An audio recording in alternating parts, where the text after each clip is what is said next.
Video like जरूर कर लीजिए और ऐसे वीडियो लगातार फ्री में पाने के लिए चैनल को तुरंत सब्सक्राइब कर लीजिए और बेल आइकन को जरूर टैप कर लीजिए ताकि आगे भी सारे वीडियो आपको मिलते रहे। यूट्यूब में फॉलो करते हैं तो प्लीज ये वाला फ्री टेलीग्राम चैनल जरूर ज्वाइन कर लीजिएगा। सारे नोटिफिकेशन सारे अपडेट यहीं पे आते हैं, ध्यान रखिए। Hello friends, welcome back to our YouTube channel C SET preparation. उम्मीद है कि आप स्वस्थ होंगे। दोस्तों, आज की इस क्लास में हम लोग 75 डेज स्ट्रेटेजी के डे 7 का डिस्कशन करेंगे। इस क्लास में हम लोग प्रोनाउन को स्टार्ट करेंगे। इससे पहले की क्लास में हम लोगों ने नाउन को डन कर रखा है। अगर आपने नहीं देखा है तो आप प्लेलिस्ट में जाकर जरूर देखेगा। फ्रेंड्स, यह क्लास यूपी पीसीएस के अतिरिक्त अन्य सभी प्रकार के प्रतियोगी परीक्षाएं जहां पर इंग्लिश आती है सबके लिए समान रूप से उपयोगी है। तो चलिए स्टार्ट करते हैं अपने आज की इस क्लास को। हाँ, क्लास स्टार्ट करने से पहले आपसे एक निवेदन है। आप निवेदन समझिए या जो भी समझिए, चाहे तो ये समझिए कि आपको आदेश दे रहे हैं एक बड़ा भाई होने के नाते। दोस्तों, आपका एग्जाम जब पहले जिन डेट पर रखा गया था तो आप एकदम अच्छे तरीके से तैयारी कर रहे थे, आपकी पढ़ाई प्रॉपर तरीके से चल रही थी। ठीक, एग्जाम डेट आगे बढ़ गई, आपकी पढ़ाई भी मतलब एकदम रुक सी गई है। आप खुद से पूछे ना, आप ये सही कर रहे हैं या गलत कर रहे हैं। देखिए, आप होली के त्यौहार में व्यस्त हैं, ये बात अपनी जगह। आप जो भी चीज़ें आप अपने हिसाब से चला रहे हैं, लेकिन आप एक बार अपने अंतः आत्मा से पूछ के देखिए कि क्या आप ये जो कर रहे हैं, आप पढ़ाई को टाले जा रहे हैं, आप पढ़ाई नहीं कर रहे हैं, क्या ये चीज़ सही है कि नहीं। बात यहाँ पे सिर्फ सी सेट की नहीं है, ऐसा नहीं कि सिर्फ सी सेट है। देखिए, आप हर सब्जेक्ट की पढ़ाई एकदम स्थगित सा कर दें, चाहे सी सेट है चाहे जीएस है। और अभी ऐसा नहीं कि आपको सिर्फ प्री निकाल के छोड़ देना है, आगे आपको मेंस भी तो लिखना पड़ेगा। तो दोस्तों, पढ़ाई जबरदस्त तरीके से करते रहिए। आप ये मानिए ना कि आपको एकदम गोल्डन चांस मिला, ऐसा बार बार नहीं मिलेगा कि एग्जाम डेट आपका फिर से टल जाए, है ना। ऐसा नहीं होने वाला है। आप पढ़ाई को करिए, आप होली मनाइए। ठीक है, ऐसी बात नहीं कि होली नहीं मनाना चाहिए, मनाइए। लेकिन देखिए, होली का त्यौहार आपके जीवन में हमेशा हमेशा के लिए, मतलब हर साल आपको होली मिलता रहेगा। लेकिन जो पढ़ाई और एग्जाम देने का दायरा है, ये जीवन में एक निश्चित समय तक है। पढ़ाई आपके जीवन में हमेशा चल सकती है, लेकिन एग्जाम देने का दायरा हमेशा नहीं चल सकता। ये आपको भी पता है, सबको पता है कि एग्जाम देने का एक निश्चित समय सीमा है। उस समय सीमा के बाद आप पेपर नहीं दे पाएंगे तो आपको बहुत ज़्यादा पछतावा होगा अगर आपका सिलेक्शन नहीं हो पाएगा तब। तो इसलिए आप अपने त्योहारों को और अपने जीवन को, अपने समय सीमा को संतुलित कीजिए, पढ़ाई को प्रॉपर समय दीजिए। दोस्तों, ये ऐसा नहीं कि आप खाली सुनकर इमेजिन कीजिए, आप अपने अंतः आत्मा से पूछिए, जो सही बात है उसी को मानिएगा। तो चलिए स्टार्ट करते हैं अपने आज के इस क्लास को। देखिए, यहाँ पर पेड कोर्सेज से जुड़ी कुछ इन्फॉर्मेशन दी गई। अगर आप टीम के पेड कोर्सेज से जुड़ना चाहते हैं तो आप इन नंबर्स पे कॉल करके प्रक्रिया समझ सकते हैं। ये ज्ञान सर का व्हाट्सअप नंबर है, आप व्हाट्सअप के माध्यम से भी जानकारी प्राप्त कर सकते हैं। अगर अभी तक आपने प्ले स्टोर से स्टडी फॉर सिविल सर्विसेज का एप्लीकेशन नहीं इंस्टॉल किया तो इसको जरूर इंस्टॉल कीजिएगा। यहाँ से आप पेड कोर्सेज से भी आसानी से जुड़ जाएंगे और साथ ही साथ जो फ्री इनिशिएटिव है, जो पापा वीडियोज है, उनका भी आप लाभ प्राप्त कर पाएंगे। चलिए दोस्तों, आगे बढ़ते हैं। हम लोग बात करेंगे आज प्रोनाउन की, है ना। प्रोनाउन की शुरुआत करते हैं हम लोग। देखिए, सबसे पहले अगर बात किया जाए प्रोनाउन की डेफिनेशन की तो यहाँ पर लिखा गया, देखिए बचपन में जो डेफिनेशन आपने पढ़ा वो अपनी जगह। यहाँ पे क्या लिखा है, pronouns are words which are used as substitutes for noun. मतलब प्रोनाउन ऐसे शब्द होते हैं जिन्हें नाउन के सब्सटीट्यूट के स्थान पर इस्तेमाल किया जाता है, मतलब नाउन को रिप्लेस किया जाता है प्रोनाउन से। अब ऐसा होता क्यों है, देखिए, in order to avoid repetition, noun के रिपीटेशन को अवॉइड करने के लिए ऐसा किया जाता है कि नाउन बार बार रिपीट ना हो। अगर नाउन रिपीट होगा तो जो आपका सेंटेंस रहेगा बड़ा ऑड सा महसूस होगा। जैसे यहाँ पे एक एग्जांपल लिखा, देखिए, Raju is a boy, Raju lives in Agra. अब बार बार अगर राजू वर्ड इस्तेमाल करेंगे तो सेंटेंस थोड़ा सा अजीब लगेगा। तो यहाँ पे आप इसको ऐसे लिखेंगे, राजू इज अ बॉय, ही। अब राजू को यहाँ से रिप्लेस करेंगे, राजू के स्थान पर लिखेंगे ही लिव्स इन आगरा। ये इसका बिल्कुल सही रूप हो जाएगा। तो देखिए, यहाँ पे राजू दोबारा ना है, इसको रिप्लेस करने के लिए आप प्रोनाउन का इस्तेमाल करेंगे। यहाँ पर ही जो लिखा गया एक प्रोनाउन है। जैसे एक सेंटेंस है, Sonam is a good girl, Sonam speaks English. यहाँ पे जगह नहीं था तो मैंने सिर्फ ENG लिखा, आप समझ लीजिएगा।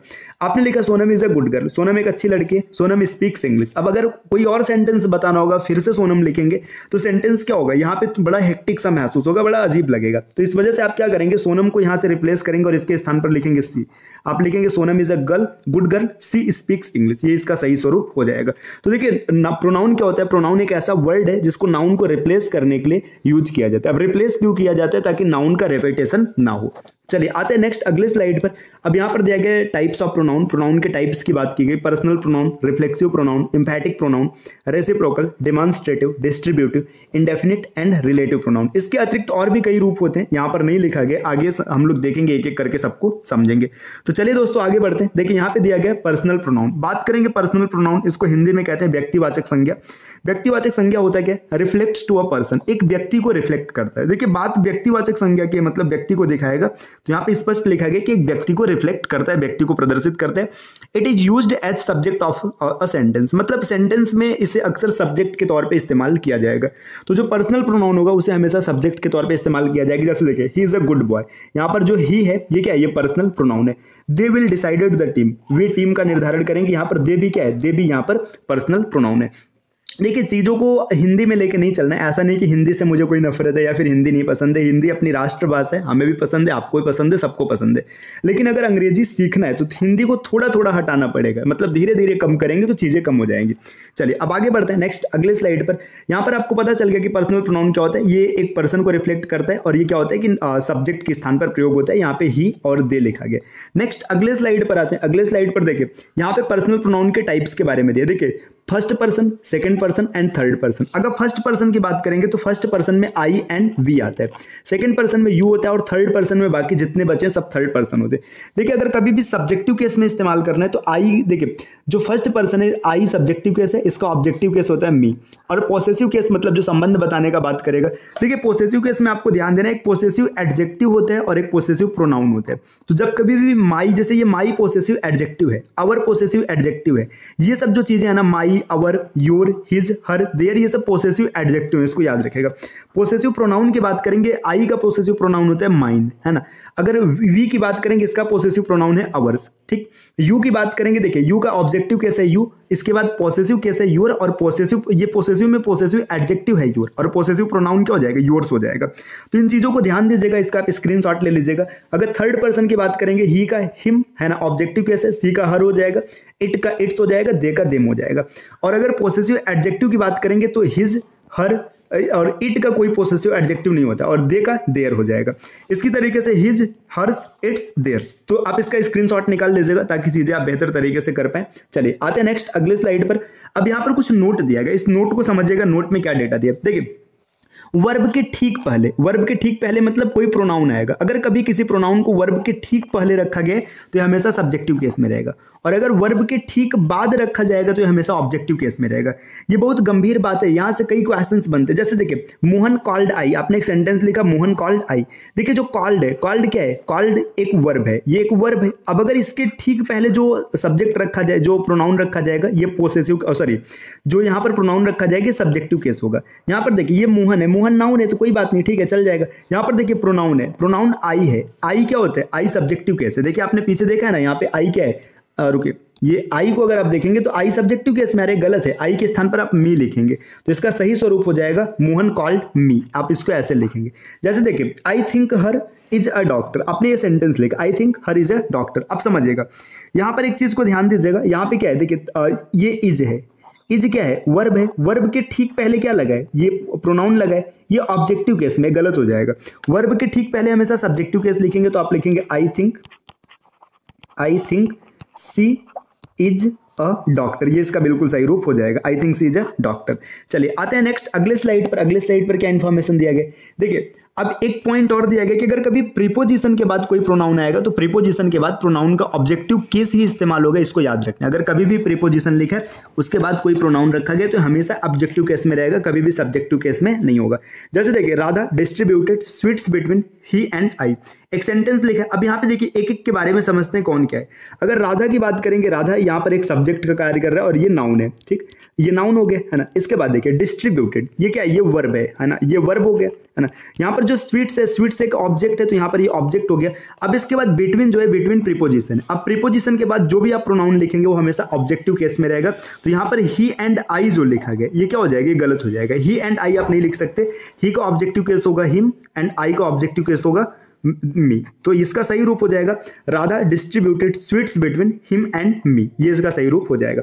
देखिए he like I am a student, यहाँ पे आपने एक सेंटेंस लिखा he like I am a student. अब समझने का प्रयास कीजिएगा, ही क्या है, ही सब्जेक्ट है ना, ये सब्जेक्ट मतलब प्रोनाउन है ना। यहाँ पे देखिए लाइक, लाइक एक प्रीपोजिशन है, लाइक क्या है, लाइक प्रीपोजिशन है।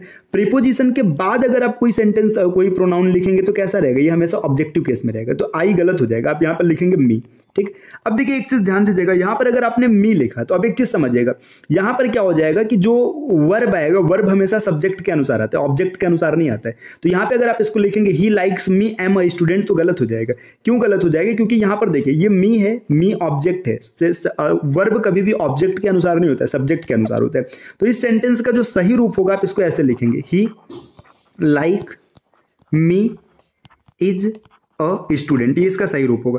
देखिए ये सेंटेंस आपको थोड़ा अजीब लग रहा होगा, इसको आप ऐसे देख के लिखे ना, he is a student like me, तो आपको अच्छे से समझ में आएगा। इसी सेंटेंस को आप ऐसे भी तो लिख सकते हैं। देखिए यहां पर मैं ऊपर लिख रहा हूं, ही इज अ स्टूडेंट, आपने ऐसे लिखा is a student like me, मेरी तरह वह भी वो क्या है, एक स्टूडेंट है। तो देखिए यहां पर आपको सेंटेंस एकदम सही से समझ में आ रहा होगा कि he is a student like me.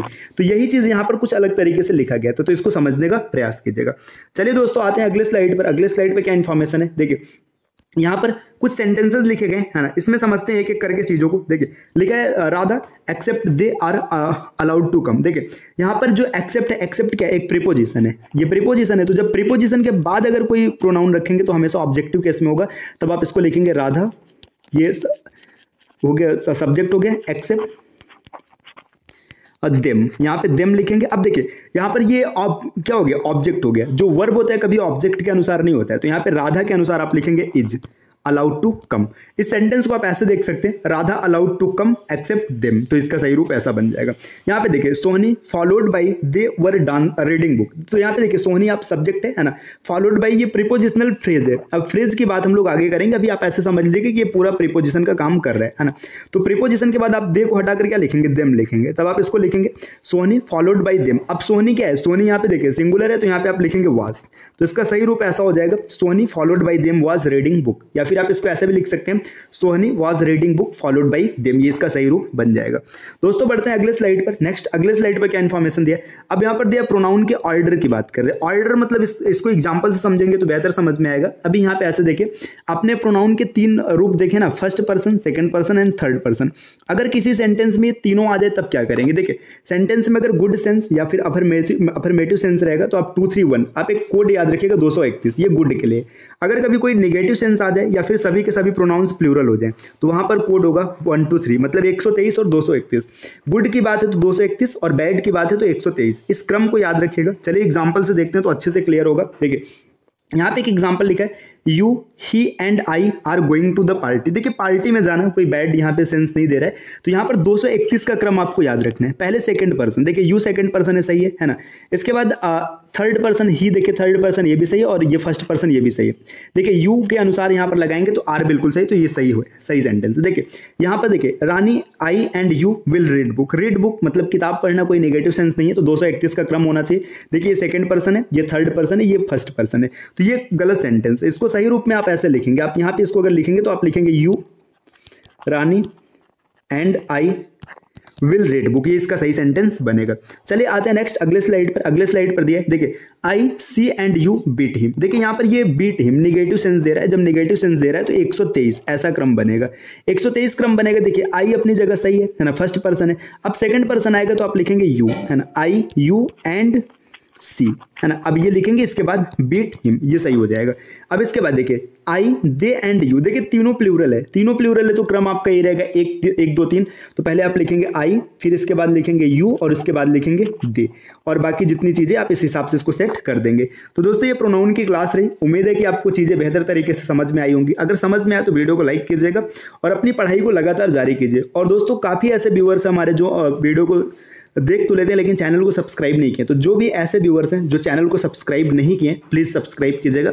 मिलते हैं आपसे नेक्स्ट वीडियो में नए कॉन्सेप्ट के साथ, तब तक के लिए नमस्कार।